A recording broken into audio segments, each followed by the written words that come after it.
Hozirgi kunda relatsiyada ommalashib ketayotgan, ya'ni hadeb o'ylashib borayotgan GT308 massajli kreslosini ishlash funksiyalarini hamda obzorini ko'rib chiqamiz.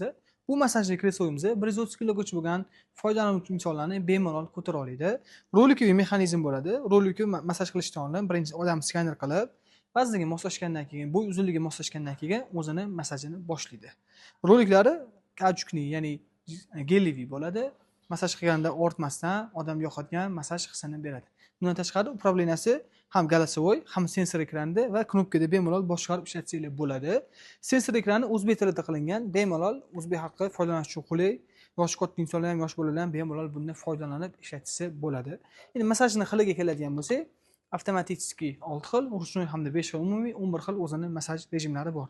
Gravitatsiyasi bor, bemalol yotqizib qo'yib foydalanib ishlatsanglar bo'ladi. Bu narsani knopkada ham, ovoz orqali ham, sensor ekrandan ham bemalol boshqarsanglar bo'ladi.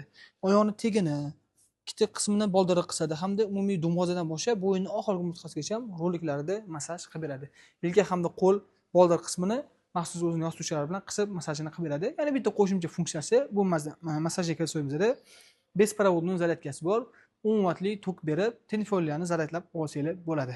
Endi ishlashga keladigan bo'lsa, bitta ekranni ko'rsatamiz. Massaj qilingan kresloni ovoz yordamida ham, qizil knopka yordamida ham va o'zini umumiy dumaloq knopkasi yordamida ham bosib yoqsak bo'ladi. Massaj kreslo yoqqanda o'tirgan paytingizda albatta bosh yo'lchasiga tegib turishi shart. Agar tegmay qolsa, massaj kreslo sizlarni yaxshi skaner qilmaydi va massaj sizlarga yoqmay qolishi mumkin. Shu sababli massaj olayotgan paytingizda bosh qismi обязательно tegib turadi va bu o'zi 10 soniyadan 15 soniyagacha skaner qilib massajga sizlarning bo'ylarga moslashgandan keyin o'zini massaj rejimlarini boshlaydi. Endi displeyni bitta ko'rsatib o'tamiz. Displeyda mana bu chastida umumiy avtomatik rejimlari 6 xil, har bittasi alohida o'zining massajlari bor. Bossanglar ustiga bo'ldi. O'zini massajini qilib ketaveradi. Endi qo'lda massaj degan rejim bor. Mana bosganimizda massaj nasatkalari o'zgaradi va 5 xil turdagi massajni tanlab foydalanib ishlatsanglar bo'ladi. Tezlik qismida har bosganingizda tezligi tezlashadi.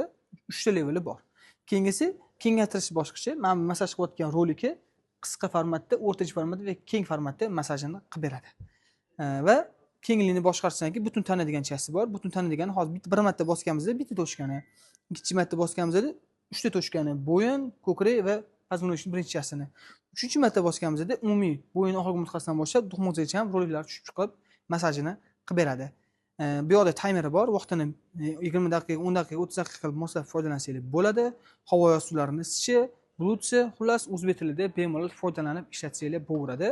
Massaj xudo xolasa sizlarga yoqadigan darajada bo'ladi. Bluetoothni bosganingizdan keyin massaj kresloni bemalol telefon orqali Bluetooth ulab olib, kodi bunda bo'lmaydi, bemalol kodsiz ulab foydalanib ishlatsanglar bo'laveradi. голосовой управлениясini qanaqa ishlatamiz deydigan bo'lsanglar, orqa qismida yopishtirib qo'yilgan голосовой управленияlar bor. Hello Mr. Share deb komandani berib, bemalol ishlatvorasizlar. Sizlarga ham shunaqa sifatli massajli kreslolar kerak bo'ladigan bo'lsa, bemalol Relaxo showroomiga kelib, mutaxassislar bilan maslahat qilib, modellarni tanlab olib ketsanglar bo'ladi. Manzilimiz Nurafshon ko'cha 94A da joylashgan. Hammanglarni kutib qolamiz.